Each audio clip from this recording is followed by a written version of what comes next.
আসসালামু আলাইকুম রহমতুল্লাহি ওবারাকাতু। আশা করি সবাই ভালো আছেন। আজকে হলো ঈদের দিন। তো অনেকটা লেট করে ফেলছি আমি। তো কাকা আমার জন্য বাইক নিয়ে দাঁড়ায় ছিল। তারপরে যে বাইকে উঠে পড়ছি, উইঠা রওনা দিয়ে দিছি মাঠের উদ্দেশ্যে। এই যে দেখতে পারতেছেন আমাদের মাঠে চলে আসছি। এই যে আমাদের মাঠে যে মানে অনেক খেলনা পাতি নিয়ে বসে, বেলুন টেলুন নিয়ে বসে এই জায়গায় আসছি আমরা। একটু ঘুরে দেখতেছিলাম যে কী কী উঠছে। তারপর ভাবলাম যে একটু ঠান্ডা খাইতে হবে, তারপর ওইদিকে যাইতেছিলাম। এই যে দেখতে পারতেছেন এখানে কিন্তু অনেক সুন্দর সুন্দর জিনিস নিয়ে বসছে ছোটো বাচ্চারা।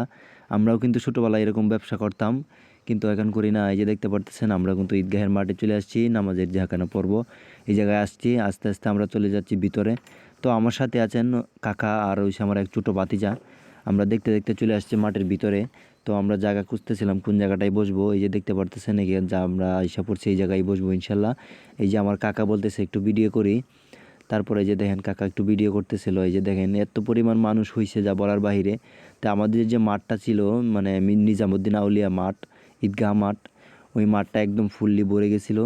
তো এই যে দেখতে পারতেছেন আপনারা একদম ফুললি ভরে গেছে।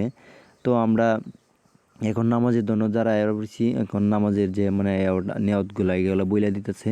তো এখন নামাজ শুরু হয়ে যাবে, ক্যামেরাটা বন্ধ করে ফেলবো। এই যে দেখেন নামাজ পড়া শেষ, আমরা এখন চলে যাব বাইরের দিকে।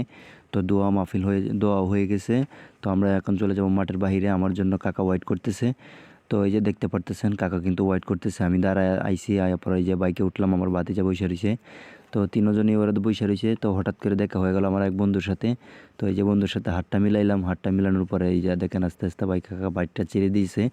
তো আজকে এই পর্যন্ত। ভালো থাকবেন, সুস্থ থাকবেন। আল্লাহ হাফেজ, ঈদ মোবারক।